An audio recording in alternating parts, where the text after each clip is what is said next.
Brought to you by Agilus Diagnostics. Health test की बात आती है तो मैं भरोसा करता हूँ India's largest diagnostics company Agilus diagnostics. खुद को टेस्ट करते रहो। महाराष्ट्र में बीजेपी को खड़ा करने वालों में से एक गोपीनाथ मुंडे की बेटी हैं पंकजा मुंडे और बहुत पुरानी वरिष्ठ नेता भी हैं।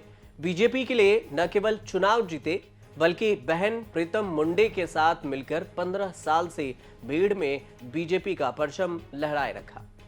अलग बात है कि विधानसभा चुनाव के दौरान दोनों बहनें साइड लाइन मानी गई। रह रहकर बीजेपी के खिलाफ इशारों में बम फूटता रहा और इस बीच में पंकजा मुंडे से उद्धव ठाकरे इतने खुश हुए कि मुंबई के विशाल रैली में उद्धव ठाकरे ने थैंक यू पंकजा ताई बोलकर खेल कर दिया।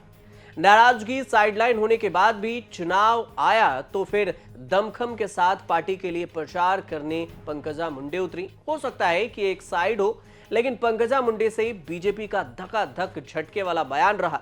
योगी आदित्यनाथ के बटेंगे तो कटेंगे बयान के खिलाफ आवाज बुलंद करने की बात हो या फिर अपने होम सीट एनसीपी उम्मीदवार को देने पर ताना मारने की बात। गुजराती भाइयों मोदी और अमित शाह पर ताना दिया। पंकजा मुंडे के नए बयान खूब वायरल हुए जिसे उद्धव ठाकरे ने लपेट लिया। अब चुनाव हुआ, उसके बाद परिणाम आए तो एमवीए को जोरदार झटका लगा और महायुति जीत गई। इस पूरी जीत में एक सीट जिसकी खूब चर्चा रही वो है परली विधानसभा की सीट। परली विधानसभा सीट पर एनसीपी की आंधी चली और यहां से अजीत पवार की अगुवाई वाली एनसीपी के उम्मीदवार और मौजूदा विधायक धनंजय मुंडे रिकॉर्ड 1,40,000 से ज्यादा वोटों से जीते। मुंडे को कुल 1,94,889 वोट मिले। वहीं शरद पवार की एनसीपी के एसपी नेता जो है राज साहेब को कुल 54,665 वोट ही मिल सका। इसके अलावा इस सीट पर मराठवाड़ा मुक्ति मोर्चा के सहज पंडरीनाथ अडोड तीसरे नंबर पर रहे। उन्हें कुल 2573 वोट ही मिल सके। जीत के बाद धनंजय मुंडे की आरती उतारते दिखी बहन पंकजा मुंडे और बहन प्रीतम मुंडे। धनंजय मुंडे भी जीत के बाद अजीत पवार से मिलने पहुंचे, शॉल उड़ाकर उन्हें भेंट किए और जिसका वीडियो भी सामने आया। और इस वीडियो के साथ एक और बात जो सामने आई वो ये कि पंकजा मुंडे की बदलने की सुर कि किस तरह नाराज पंकजा भाई की जीत के बाद पलट गई। अगर चुनाव के दौरान की बात करें तो बीजेपी ने पंकजा मुंडे की इलेक्शन ड्यूटी लगाई अहल्यानगर की पार्थडी में। बीजेपी उम्मीदवार मोनिका राजले के लिए चुनावी सभा की और बीजेपी उम्मीदवार को वोट देने की अपील करते हुए तूफानी भाषण दिया कि महाराष्ट्र में ऑक्सीजन की कमी हो रही है।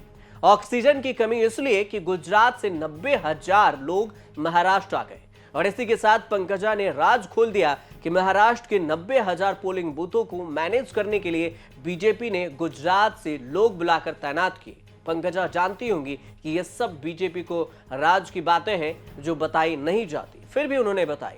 महाराष्ट्र गुजरात से लगा हुआ राज्य है और गुजरात में खूब ट्रैफिक मुंबई और महाराष्ट्र में आता है। मराठी मानुस की वजह से गुजरातियों का दखल ज्यादा मुद्दा रहा। गुजरातियों के आने से ऑक्सीजन की कमी बोलकर पंकजा मुंडे ने महाराष्ट्र वर्सेस गुजरात का मुद्दा भी उठा दिया। वैसे भी उद्धव ठाकरे के निशाने पर गुजराती मोदी और शाह रहते हैं। यूबीटी का कैंपेन भी चलता रहा, लेकिन महायुति महाराष्ट्र में जो जीत का पटाखा फूटा, ऐसा भी कहा गया है कि ये अगर महाराष्ट्र में महायुति जीती तो पटाखा गुजरात में फूटेगा। ऐसा ही हुआ, महायुति महाराष्ट्र में जीत गई और जिन गुजराती भाइयों के कारण पंकजा ने ऑक्सीजन की कमी के महसूस कराई वो तब उसको लपके और इसी पर उन्होंने हमला बोला। हालांकि चुनाव परिणाम आने के बाद महायुति ने ऐतिहासिक जीत दर्ज कर ली और 234 सीटों के साथ सत्ता में वापसी कर ली।